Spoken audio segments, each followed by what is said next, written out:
Welcome to Hotline TV. I'm Tim Saad. And I'm John Mercurio. So is New York 20 going to become 2009's version of the Minnesota Senate race? Oh, God, I hope not. Tim Saad, as you have just heard, is here to give us that answer. All right, we got a court hearing this morning. We got a tie vote from last week that sort of carried over. Absentee ballots still have to be counted. What's going on, Tim? Oh, my. There's so many moving parts to this race. Like you mentioned last week, Friday afternoon, the Secretary of State posts their now daily update of, the recanvassing of different counties are recanvassing, which means they're just looking at the ballot boxes to make sure they transcribe the numbers right. There's not recounting. It's not the same thing. Okay. Just make sure everything's right. The actual number was 77,225 for Scott Murphy, the Democrat, and 77,225 for Jim Tedisco, the Republican. A perfect tie. Last time I checked, that was a perfect tie. A perfect tie. And you know what? I mean, to me, that's just emblematic of this race. Election night had ended with a few dozen votes going in Murphy's way, back and forth day after day of the lead changing hands. Sure.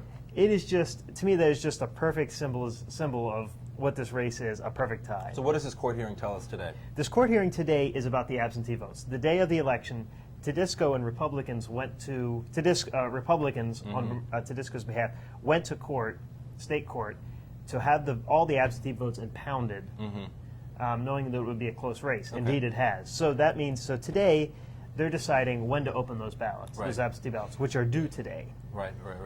In the Secretary of State. How many are we talking about? We're talking about, there's a possible number of 10,000, although it could be about 7,000. They've gotten about 6,500 as of late last week. Okay. So it may be about 7,000 votes. They sent out 10,000 votes. They likely won't have that many. And everyone's got their model for how they think the vote works in their favor. That's right. And who knows? No one, unless you can see into the future, see into those ballots. You're the amazing Kreskin, and holding them up. There's no way who's voting for who.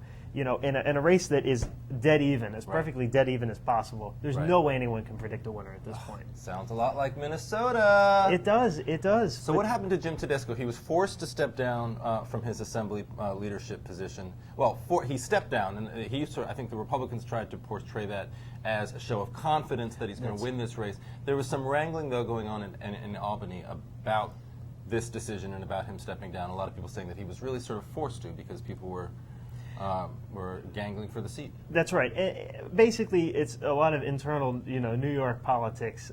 They wanted, apparently, the politicians, the Republicans in the minority, which is a very small minority in New York.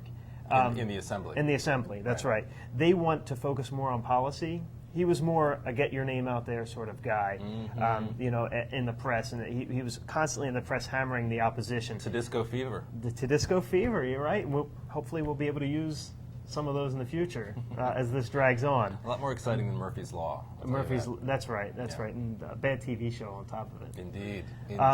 So he's out of that. He said he's planning his transition now, which I don't know how that happens, but considering we have about a month and a half, possibly more, of counting of absentee ballots and all that. So between Minnesota Senate and New York 20. Which ends first? I think that's a very good question, and I think we saw today that the Minnesota Senate race, despite the court ruling favoring Franken, really is nowhere near yet ended. You see Republicans pressuring Coleman, even against, I think, Coleman's own wishes, pressuring Coleman to take this to the Supreme Court. I think the Senate race goes on even longer, actually, because look, this has become a national debate over the seat. And House races, they do tend, recounts last a long time, but House races never seem to last as long. There's maybe a month or so, and I think we saw that in some of the races after November.